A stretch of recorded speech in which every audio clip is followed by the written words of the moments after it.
पूर्णमिदं पूर्णात् पूर्णमुदच्यते पूर्णस्य पूर्णमादाय पूर्णमेवावशिष्यते। ओम शांति शांति शांति। उपनिषद वेदांत शास्त्र की मूलाधार। वेदों का अंतिम भाग वेदांत ऐसा प्रसिद्ध है।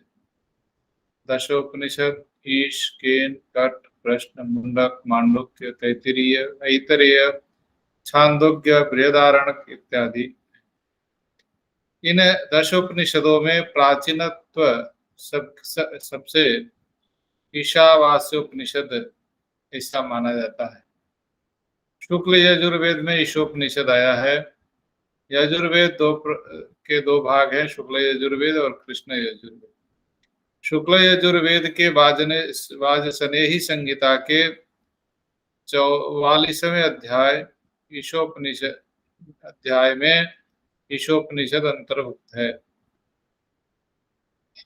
अयम विशेषः सामान्यतया अन्योपनिषदः ब्राह्मण, आरण्यक अथवा वेदांत भागे दृश्यते, किंतु ईशोपनिषद प्रत्यक्ष संहिता ही है।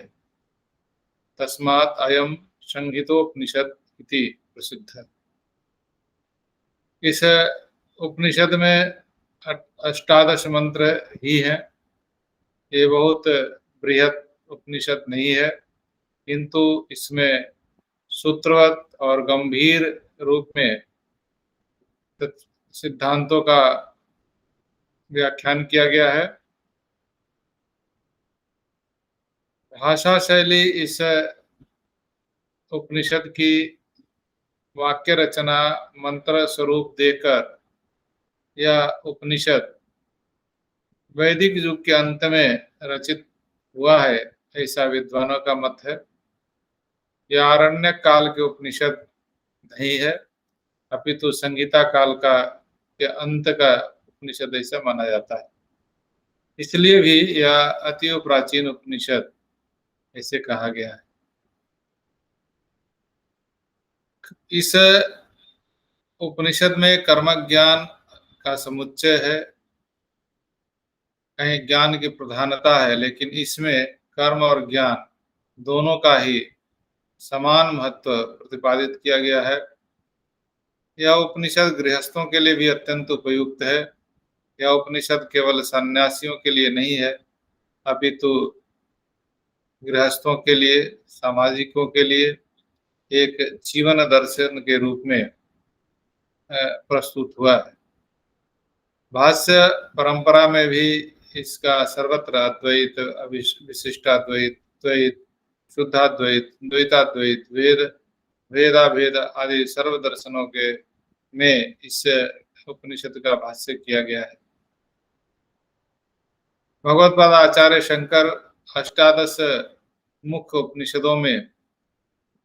उपनिषदों का भाष्य किया है। वहां पर ईशोपनिषद का पहला स्थान है।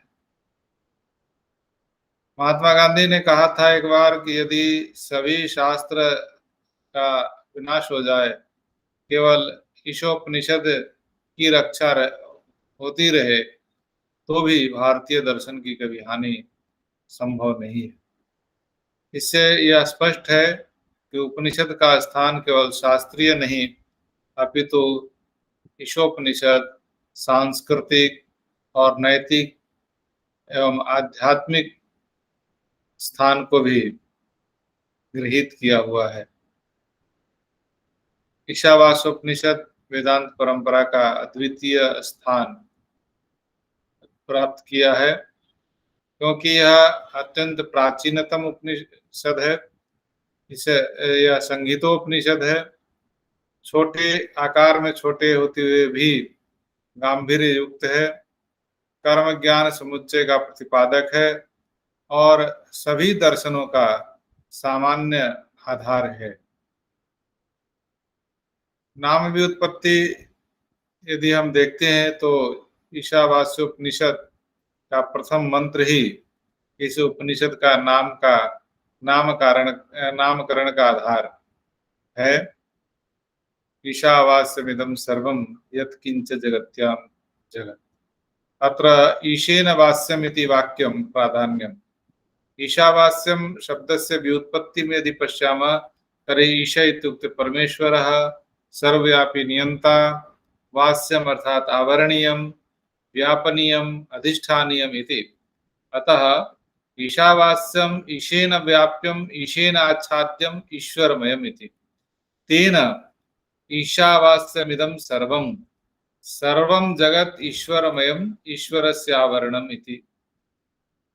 अब उपनिषद नाम रूप में भेद भी बताया गया है। यह जो उपनिषद है वह ईशावास्योपनिषद ऐसा प्रसिद्ध है। केषुचित् ग्रंथेषु केवलम ईशोपनिषद इति नाम प्रयुज्यते, यतः प्रमुखं पदम ईशा अस्ति, तस्मात् द्वे रूपे स्वीकृतं वर्तते। अस्य उपनिषदः नाम्ना गूढार्थः अपि अस्ति। नाम एव अस्य उपनिषदः दर्शनं सूचयति।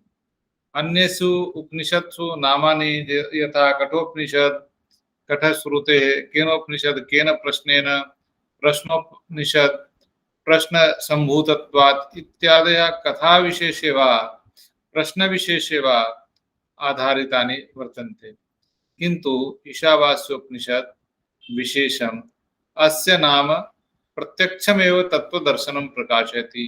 ईश्वरमयत्वं सर्वस्य जगतः। अस्य उपनिषदः सांस्कृतिक मान्यता अपि वर्तते, अर्थात ईशावास्यमिदं सर्वम् इति वाक्यं केवलं शास्त्रवाक्यं न, अपि तु भारतीय जीवन दर्शनस्य नीति सूत्ररूपेण अपि स्वीकृतं वर्तते। भारतस्य लोक परंपरायां, राजनैतिक चिंतायां महात्मा गांधी प्रभृतिभिः सामाजिक नैतिक क्षेत्रेषु अपि एषः मन्त्रः सदा उद्धृतः वर्तते। नामैव स्मारयति, सर्वम् ईश्वरस्य आवरणम्, तस्मात् परस्परेषु स्पर्धा, स्वार्थता, द्वेषः न, अपि तु एकत्वदर्शनम्। तर्हि वयं वक्तुं शक्नुमः यत् ईशावास्योपनिषद् इत्यस्य नामकरणं प्रथम मंत्रे ईशावास्यमिदं सर्वम् इत्युक्तेः ईशेन वास्यम् ईश्वरमयं जगत् इत्येव उपनिषदः मुख्यतत्त्वं वर्तते। अतः नामेव अस्य उपनिषदः दार्शनिक हृदयं वर्तते। ईशावास्योपनिषदः उपनिषदि 18 मंत्राः सन्ति। अस्य लघुत्वं विशेषत्वं च दर्शयति। रचना रूपं यत् अस्ति संवादात्मकं नास्ति, न कथात्मकं, न प्रश्नोत्तरात्मकं वर्तते, अपितु सूत्रवत् गंभीरवाक्यानि, यत्र प्रत्येक मंत्रः स्वतंत्र दर्शन रूपेण प्रकाश्यते। एते मंत्राः संहिता स्वरूपेण च एव वाजसेनेयी संहितायाः 40 अध्याये प्रकटिताः। विषयानुसारं विभागं यदि पश्यामः तर्हि मंत्र प्रथम द्वितीय मंत्रयोः ईश्वर स्वरूप वर्णनं प्राप्यते। प्रथम तो जगत ईश्वरमयत्वं वर्तते। पुनः द्वितीय एतदस्ति तत्र कर्मयोगेन 100 वर्षाणि जीवितव्यानि इति प्रतिपादितं वर्तते। आत्मस्वरूप प्रकाशनं तृतीय मंत्रतः 8 मंत्र पर्यन्तम् अस्ति। तत्र आत्मनः अजरत्वम्, अमरत्वं, नित्यत्वम् इत्यादि तत्र प्रकाशितं वर्तते। नवम मंत्रात् स्वीकृत 11 मंत्र पर्यन्तं विद्या विद्येयोः समुच्चयः वर्तते। तत्र केवलम् अविद्या अर्थात कर्म एव अंधकारमयं, केवलं विद्या अर्थात ज्ञानमेव अन्यतमम् अंधकारम्, उभय समुच्चयेन एव अमृतत्व प्राप्ति इति तत्र उपदिष्टः अस्ति। देवोपासना फल विचारः 12 मंत्रतः स्वीकृत 12, 13, 14 मंत्र। एतेषु मंत्रेषु तत्र प्रतिपादितं वर्तते यत् सूर्या नाम ते लोकाल अंधेन तमसावृता, पुनः ईश्वर भक्ति एव परम फलदायिनी इति तत्र वर्णितमस्ति। मुक्ति प्रार्थना एवं उपसंहार मंत्र 15 मंत्रतः स्वीकृत्य 18 पर्यन्तं यत्र सूर्यस्य प्रतीकेन ब्रह्मोपासना अन्ते जीवस्य मुक्तिप्रार्थना इति वर्णितं वर्तते। केवलमत्र 18 मन्त्राः एव सन्ति, तथापि तत्र ईश्वरदर्शनम्, आत्मविद्या, कर्मज्ञानसमन्वयः, मोक्षोपायः, भक्तिप्रार्थना सर्वं तत्र निहितं वर्तते। अतः अस्य उपनिषदः एतद् उपनिषद् गीतासाररूप इति अपि कथ्यते। तत्र ईशावास्योपनिषदः केवलम् 18 मंत्रात्मकः लघुग्रन्थः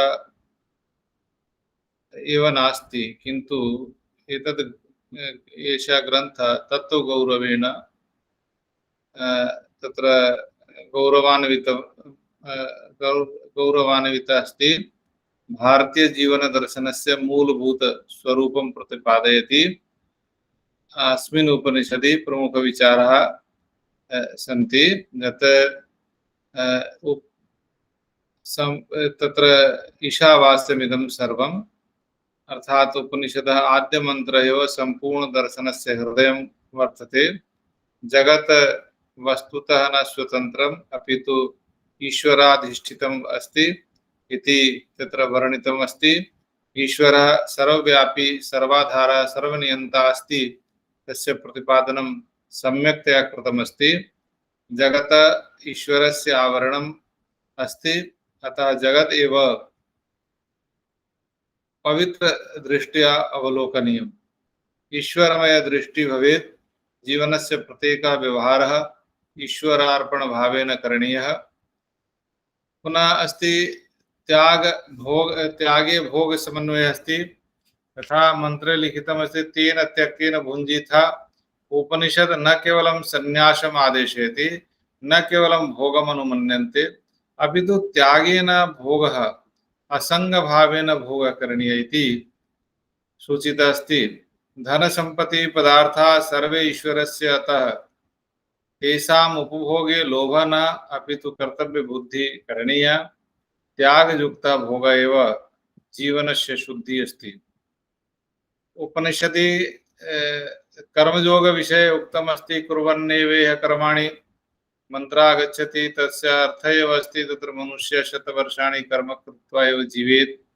क्या कर्म त्यागः न अपेक्षितः। केवलम् अकर्म वा केवलं संन्यास जीवन सारं न, अपितु आत्मबुद्ध्या ईश्वरार्पण भावेन कृतं कर्म बंधनाय न मोक्षाय भवति इति। कर्तव्य कर्मेणैव मोक्ष मार्गः प्रशस्तः भवति।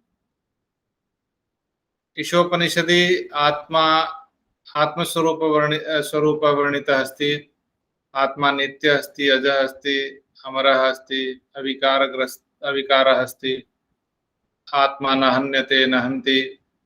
शरीर धर्म जरण मरण रोग शोक आत्मनः धर्म नास्ति। आत्मा ईश्वरस्य अंशः वा ईश्वरः एव इति मतभेदः दार्शनिकेषु वर्तते। आत्मा नित्य अस्ति। आत्मविद्या एव मोक्षोपायः भवति। विद्या अविद्या समुच्चयः तत्र दर्शितः अस्ति। अत्र वर्णितः अस्ति यत् केवलम् अविद्या अर्थात् कर्म लौकिक ज्ञानम् अंधकाराय नयति। केवलं विद्या अपि अपर्याप्तं, यथा शरीर जीवनस्य उपेक्षा भवेत्। उभयोः समन्वयः आवश्यकः। विद्यां च अविद्यां च यस्तद्वेदो भयम् इति मंत्रः अस्ति। ज्ञान कर्म समन्वयः एव परमार्थः इति वर्णनं प्राप्यते। ईश्वर भक्ति एवं उपासना विषय तत्र अस्ति यत् उपनिषत् उपासनायाः महत्त्वं प्रतिपादयति। सूर्यः ईश्वरस्य प्रतीक रूपेण उपास्य अस्ति। हिरण्मयेन पात्रेण सत्यस्यापिहितं मुखं तत्र ईश्वरस्य साक्षात्काराय आवरणं विमोचनीयमिति तत्र उपदेशः प्राप्यते। पुनः भक्ति एव आत्मविद्यायाः सहायकः अस्ति, तदपि वयं प्राप्नुमः। मोक्ष दर्शन एवं प्रार्थना विषय तत्र वर्णनम् अस्ति। जीवनस्य अन्ते जीवः मुक्तं प्रार्थयति। अग्ने नय सुपथा इति मंत्र। हे अग्ने मां उत्तम मार्गे नय मृत्युं त्यक्त्वा मृतत्वं प्राप्तव्यं तदपि तत्र उपदिष्टमस्ति। मोक्षः न केवलं ज्ञानात् अपि तु ईश्वरकृपया उपासनया च भवति। पुनः सार्वभौम मानववादस्य अपि वर्णनं प्राप्यते। सर्वम् ईश्वरमयमिति दृष्ट्या जाति वर्ण धर्म संपत्ति भेदः निरर्थकः अस्ति। उपनिषत् वैश्विक समानता एकात्म दृष्टिं च प्रतिपादयति। ईशावास्य दर्शनं विश्वबन्धुत्व दर्शनम् इति वयं तत्र वक्तुं शक्नुमः। एवं प्रकारेण तत्र ईशोपनिषदस्य किञ्चित् संक्षेप रूपेण मया उक्तम्।